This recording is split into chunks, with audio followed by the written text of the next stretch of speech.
점검 절차를 빠뜨린 스페네어 5022편. 다큐 구본 스튜디오. 나레이터 김단. 미친 개. 맥도널 더글러스의 MD-80 시리즈는 한때 보잉 737, 에어버스 A320과 경쟁하며 함께 하늘을 날았다. 어느 순간 조종사 정비사 모두 이 기체를 외면한다. 조종이 까다로웠다. 무게중심이 뒤에 있어 착륙 시 기수가 들리거나 바운스를 할 수 있었다. 소음도 커서 비행 내내 귀가 멍했다. 보잉 737, A320을 정비해본 정비사도 MD-80이 마음에 들지 않았다. 아래에 붙은 엔진을 정비하다가 기체 꼬리까지 올라가 정비하다 보면 욕이 절로 나온다. 그래서 미친 개 같은 기체라는 욕이 굳어 매드독이라는 별명이 굳어졌다. 그럼에도 진정한 조종사만이 조종할 수 있는 기체라며 좋아하는 사람도 있었다. 엔진이 위에 있고 튼튼한 기체라 사정이 안 좋은 활주로에서도 운영할 수 있었다. MD-80은 DC-9의 파생형이었지만 1965년부터 이어온 그 이름은 어느새 낡아버렸다. 9번 대신 80년대를 겨냥해 미래지향적인 넘버 80번을 붙였다. 80년대를 빛낼 기체가 되었을까? 대한민국에서는 그랬다. 대한항공은 86 아시안게임, 88 올림픽 개최를 대비해 보잉 707 기종을 MD-82로 교체했다. 새 세대의 MD-82로 더욱 정성껏 모시겠습니다. 대한민국의 고도성장기를 함께 보낸 비행기였다. 첫 비행기로 MD-82를 탄 사람이 많았다. 그러다 까탈스러운 매드독에게 물리기도 했다. MD-82는 착륙 난이도가 높아 활주로에서 벗어나는 사고를 연이어낸다. 영광의 80년대가 지나고 90년대가 되자 상황이 심각해진다. 91년 KE-161편이 진주공항에 착륙 중 활주로를 벗어나는 사고로 2번 엔진이 파손되었다. 95년 KE-548편이 김포공항에 착륙 중 활주로를 30m 벗어나 잔디밭에 정지하는 사고가 있었다. 98년 KE-1603편이 울산공항에 착륙 중 활주로를 100m 이탈하며 정지했다. 급기야 1999년 3월 15일 KE-1533편이 포항공항에 착륙 중 활주로를 이탈해 로컬라이저 둔덕에 충돌하는 사고를 일으킨다. 이 개는 개통령에게 맡겨도 길들일 수 없다. 포항의 전손사고 발생 후 대한항공은 MD-82를 모두 처분한다. 1999년 대한항공의 MD-82 한 대가 스페인의 스펜항공에 판매되었다. 스페네어 5022편. 2008년 8월 20일 오전 10시 13분 스페네어 5022편은 바르셀로나를 출발해 마드리드에 도착했다. 순조로운 비행이었고 기체에는 어떤 이상도 없었다. 마드리드에서 그란 카나리아로 향하는 다음 비행은 오후 1시에 있다. 기장 36세, 총 비행시간 8,476시간. 스페인 공군 출신으로 MD-80 시리즈에서 오랜 경험을 쌓았다. 2006년에 기장으로 승급했지만 연차가 낮아 부기장으로 비행해왔다. 이제 기장으로 비행한 지 1년 6개월이 되었다. 깐깐하고 세심하며 절차를 철저히 준수한다는 평판이다.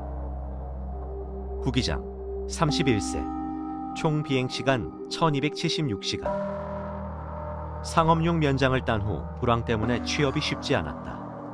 6년 만에 스페네어에 입사할 수 있었다. 지난해 첫 노선 점검에서는 불합격되었다. 오토파일럿 해제 후 수동으로 추력을 조절하면서 고도와 속도를 벗어나 버렸다. 2달 뒤 재평가에서 합격했다. 다음 목적지는 카나리아 제도의 라스팔마스다.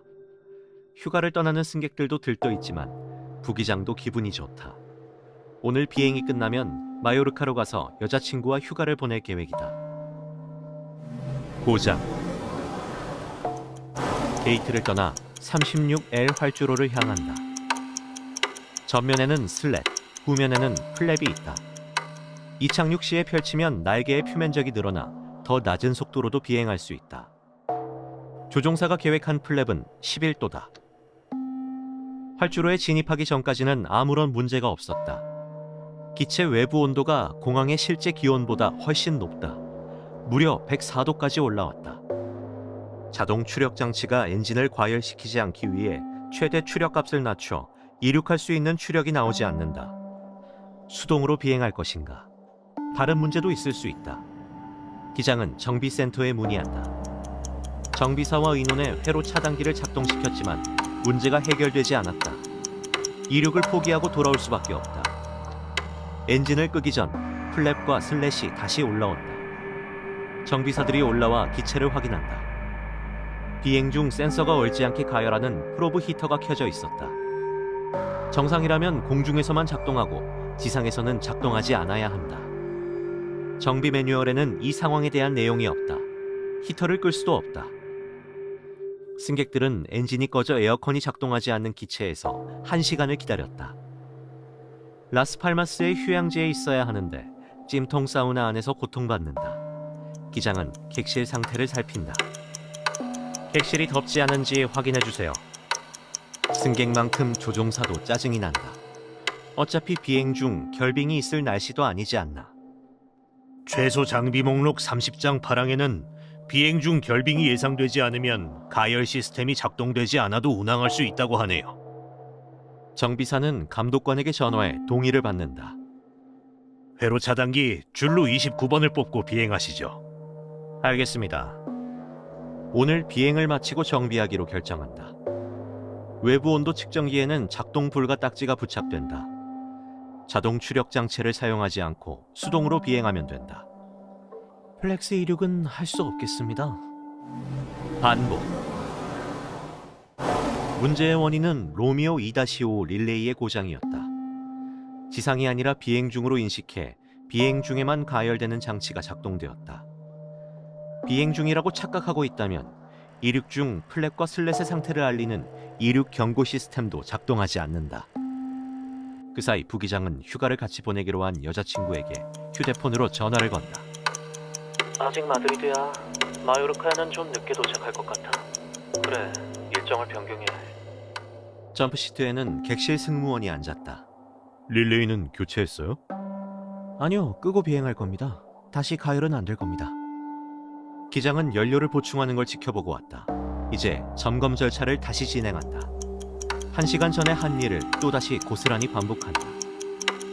비행 전 점검 절차, 비행 시작 전 점검 절차, 엔진 시동 후 점검 절차, 점검 절차가 줄지어 기다린다. 부기장이 읽으면 기장이 확인하고 답변하는 게 정상이다. 기장은 아직 진행되지 않은 항목을 연달아 답한다. 대충대충 하라는 신호다. 36일 활주로로 이동 허가를 받아.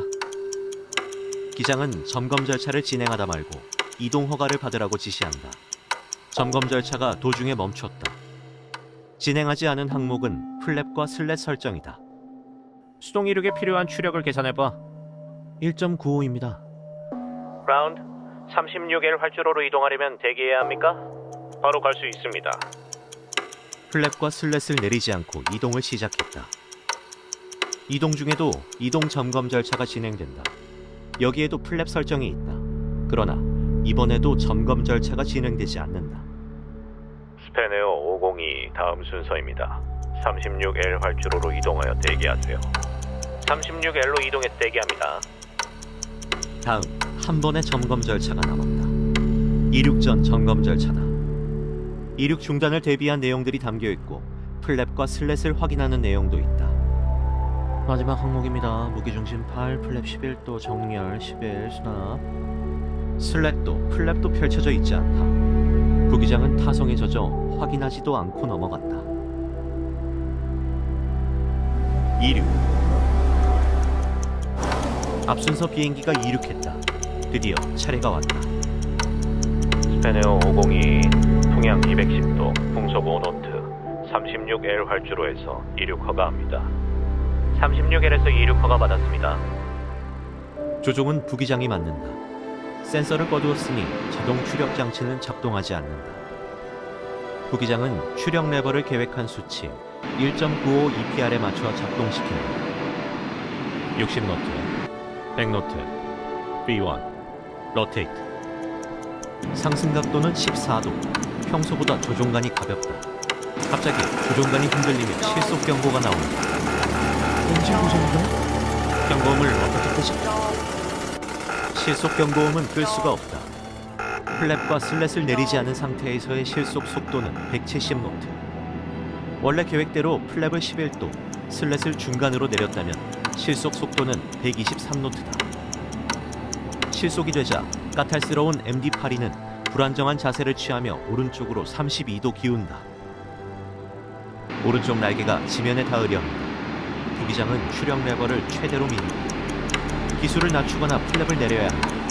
현재 고도는 12m. 오른쪽 날개가 바닥에 닿는다. 하늘을 날 만큼은 빠르지 않지만 지상에서 멈출 수 없을 만큼은 빠르다. 기체는 둔덕에 충돌하며 폭발한다. 기체가 동강나며 일부 승객이 튕겨져 나간다. 소방대가 구한 인원은 26명이지만 8명이 이송 중에 사망하였다. 172명 중 18명만이 살아남았다. 119명은 화상을 입었다. 32명은 충격으로, 2명은 익사했으며 1명은 질식했다. 기장은 다발성 장기 손상으로, 부기장은 머리에 충격을 받아 사망했다. 사고 조사. 일정이 늦어지자 조종사들은 스케줄 지연으로 인한 압박감으로 초조해하며 건성으로 점검 절차를 진행했다. 조종사들의 잘못이 가장 크지만 이외에도 문제가 있었다. 사고조사위는 점검 절차의 구성을 비판했다. 점검 절차가 끝나면 체크리스트 컴플리트라고 알려야 한다. 중요한 항목은 앞에 배치해야 한다. 미 연방항공청은 항공사의 점검 절차를 제출받아 검토하지만 유럽은 항공사에게 자율적으로 맡겼다. 정비 매뉴얼에도 문제가 있었다. 히터 오작동의 원인을 파악해 로미오 2-5 릴레이를 교체했다면 이륙 경고 시스템이 작동해 플랩과 슬렛이 내려오지 않았다는 경고를 했을 것이다. 시끄러운 경고음이라 조종사들은 플랩 상태를 확인하지 않을 수 없다. 조종사의 실수를 막기 위한 장치들이 허술해 과오를 돌이킬 수 없었다. 조종사들은 같은 실수를 반복했다. 이상을 알아챈 이후에도 무엇이 잘못되었는지 최후의 순간까지 알지 못했다.